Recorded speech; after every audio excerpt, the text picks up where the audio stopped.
Vendredi 2 février 2024, série numéro 5. Chantez les cantiques de l'Éternel sur une terre étrangère. Nous sommes reconnaissants envers Dieu de nous permettre de partager des moments aussi précieux avec vous sur votre chaîne L'Aventure dans la Parole. Une semaine s'achève et nous prions pour que Dieu continue à nous fortifier par sa parole et que ce que nous avons appris reste gravé dans nos cœurs. Notre communauté continue à s'agrandir et c'est grâce à vous.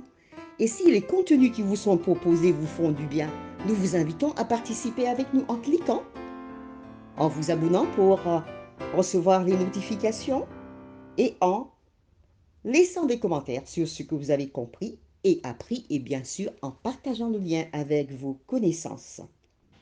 Le texte à mémoriser que nous vous invitons à dire avec nous encore se trouve dans le psaume 137, le verset 4, et qui nous dit « Comment chanterions-nous les cantiques de l'Éternel sur une terre étrangère ?»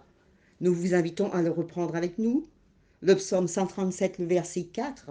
« Comment chanterions-nous les cantiques de l'Éternel sur une terre étrangère ?» Pourquoi Dieu a-t-il permis au péché d'exister? Pourquoi permet-il aux innocents de souffrir? Pourquoi permet-il au péché et à la souffrance de continuer? Pourquoi les méchants prospèrent-ils? Dieu a-t-il failli à ses promesses faites dans la Bible?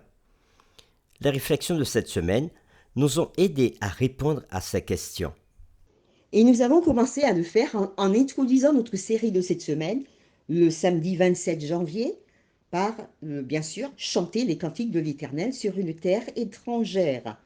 Nous avons continué le dimanche 28 janvier, au jour du malheur. Le lundi 29 janvier, à la porte de la mort. Le mardi 30 janvier, où est Dieu? Le mercredi 31 janvier, sa bonté est-elle à jamais épuisée? Le jeudi 1er février 2024, afin que les justes ne soient pas tentés. Et aujourd'hui, nous continuerons avec des réflexions avancées aujourd'hui, vendredi 2 février 2024. Tout comme les psalmistes, le peuple de Dieu de tous les temps se demande régulièrement comment chanter les cantiques de l'Éternel sur une terre étrangère. Notre foi en la souveraineté de l'Éternel est mise à l'épreuve, parfois sévèrement, et nous nous demandons si Dieu contrôle la situation ou s'il est vraiment aussi puissant et bon que disent les Écritures. La foi biblique implique aussi souvent l'incertitude et le suspense que la confiance et l'affirmation. Parfois l'incertitude et le suspense, surtout face au mal et à l'absence apparente de Dieu, peuvent être presque insupportables. Cependant, l'incertitude ne doit jamais porter sur Dieu, sur son caractère aimant et juste et sur sa justice.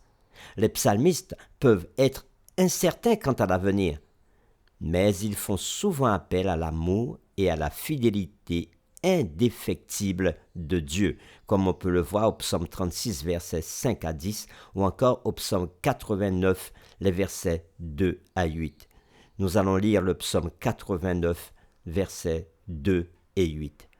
Car je dis, la bonté a des fondements éternels, tu établis ta fidélité dans les cieux. Et au verset 8, Éternel, Dieu des armées, qui est comme toi, puissant, ô Éternel, ta fidélité t'environne. Oui, nous devons de même suivre le même exemple. Il faut mobiliser toutes ses forces pour regarder en haut et non les difficultés que l'on rencontre. Ainsi, on ne faillira jamais. Jésus vient bientôt. Jésus viendra bientôt sur la nuée, tendant la main pour vous aider. Et tout ce que vous avez à faire, c'est de lui donner la main avec une foi simple et de le laisser vous guider en devenant confiant. Vous deviendrez par la foi en Jésus plein d'espoir. C'est une citation qui se trouve dans le livre Témoignages pour l'Église, le volume 5, à la page 578 et 579 de l'auteur Hélène G. White. Une autre citation que nous trouvons encore dans un autre livre, Témoignages pour l'Église, le volume 3 à la page 555, L'auteur dit: la foi se renforce en entrant en conflit avec les doutes et les influences contraires. L'expérience acquise au cours de ces événements a plus de valeur que les bijoux les plus coûteux. Fin de citation. Oui, les moments où Dieu semble cacher sa face ne compromettent pas l'efficacité de la prière. Nous devons continuer à prier. Au contraire, nous devons continuer à garder la relation avec lui. Et ces occasions amènent le psalmiste et nous aussi à nous examiner nous-mêmes et à se rappeler des actes de salut passés de Dieu et à le chercher par la confession et d'humbles requêtes. Ces actes de salut, ces actes de bienveillance, tous ces actes passés qui nous ont construits, nous les remémorer et nous les rappeler pour avoir la force et le courage pour faire face à n'importe quelle situation qui pourrait arriver à l'avenir. Notre étude de cette semaine nous rappelle que le péché peut entraîner la maladie. Ayant en vue cette idée, examinons la question: pourquoi Dieu permet-il aux innocents Pourquoi Dieu permet-il que les innocents souffrent? Et nous allons répondre à cette question à la lumière des 4 psaumes, les psaumes 6, 41, 88 et 102. Tout d'abord, nous remarquons que ces 4 cantiques décrivent la souffrance que les psalmistes éprouvent à cause de la maladie. Et on le voit au psaume 6, versets 2, 6 et 7, au psaume 41, verset 3, au psaume 88, les versets 3 à 9, et au psaume 102, les versets 3 à 7 et 9 à 11. Deuxièmement, les psalmistes supplient l'Éternel de les guérir.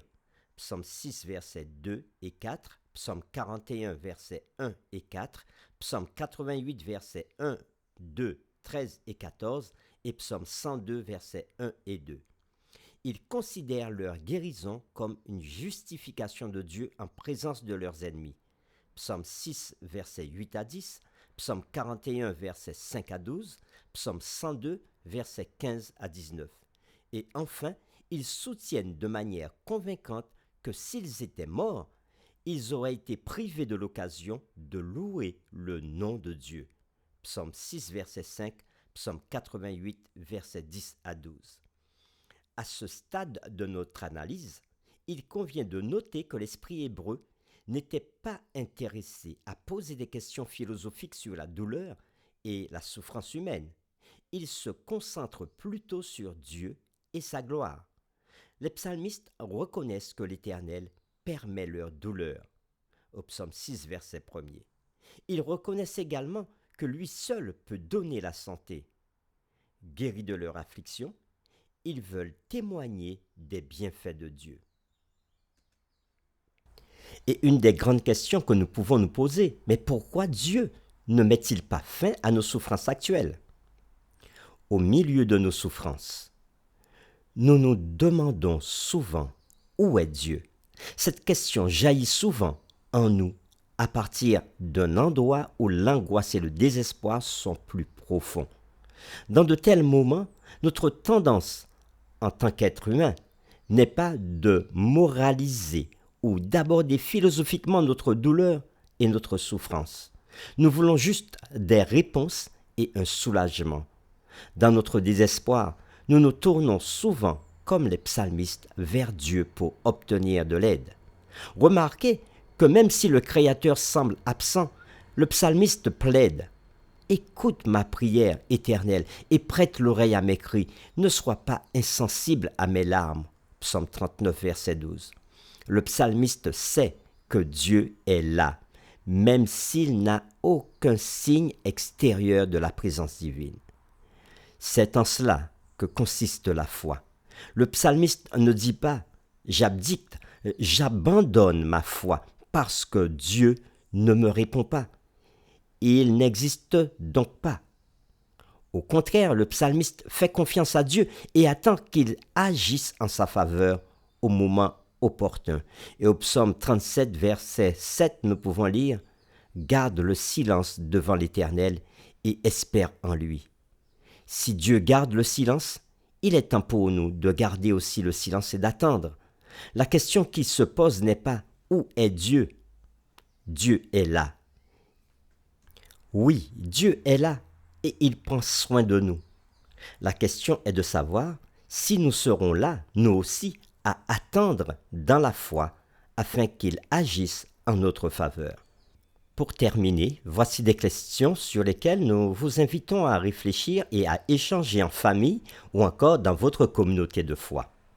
La première, quelles tensions les psalmistes avaient-ils ressenties face au mal?